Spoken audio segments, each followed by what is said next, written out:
I am Joe Petri. I'm the co-owner of Gathering Game. We opened our store in 2011, and we did not open a game store. We opened a used bookstore. We did it on a budget of $5,000, which anybody who knows anything about business will tell you we're probably doomed to fail. We were grossly undercapitalized with a very small inventory, and we got really lucky. Things worked out and grew. We transitioned into a game store slowly. Pretty quickly figured out we had a dollar store model without dollar store traffic. We could get a good margin on a used book, but ultimately most people bought one or two books, and if my average book price was $5, if I had $5 to $10 at the end of every sale, that's not enough to keep the lights on. So we've tried to immediately figure out what are other product lines we can add to help generate more revenue. We were both gamers, so landing on games was an easy decision. I grew up playing Dungeons and Dragons. And then when I got married, my wife and I got into board gaming. So we started adding some RPGs and some board games.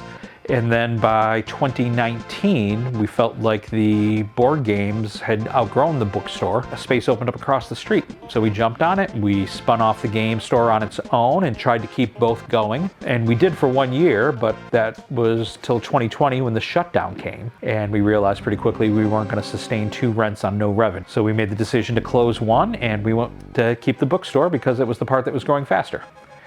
When any small business, there's such a community aspect to it, it feels hard to say goodbye. There's nothing here that you can't get on Amazon. So everybody who comes here chooses to come here and support us. And you get to know people, and you feel like you're connected, and it's a part of the community, and that's always hard to say goodbye to. In an odd way, COVID made us stronger. First of all, I think we were too stretched thin with 2 businesses. We had expanded because we wanted to keep investing in the piece that was growing, and COVID made us give up the piece that wasn't. We had announced we were going to close and liquidate. We actually did have somebody who stepped in and bought, so we were pretty excited about that. The cash injection there kind of helped then us put that money back into this store and write the inventory. And then it forced us to get a web store, which we probably would have never been a priority as a small retailer, but during the shutdown and people not being able to come to shop, we figured out pretty quickly, well, we can still deliver, but we're only going to be able to do that if we have a web store and have an infrastructure for that.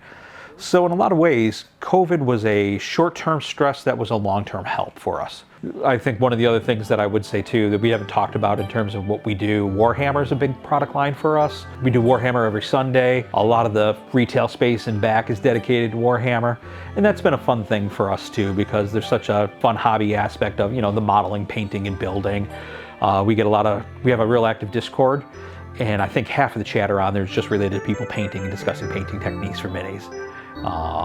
So we hadn't touched on that, but that's a big part of the store's identity.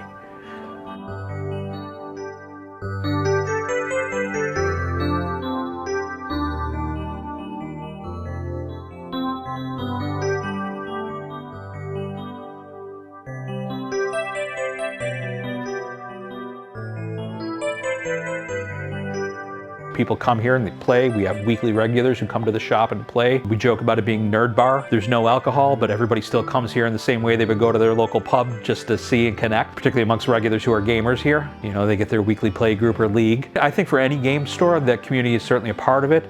I think one of the things that's unique about us, and that makes it feel meaningful to a lot of people, is we're very vocally a safe space for a lot of gamers. Little things that kind of remind me of that. We had one regular who told me that the first time they got to use their chosen name was here. And when you hear stories like that, you can't help but feel it's special to some people, and it makes it special to us.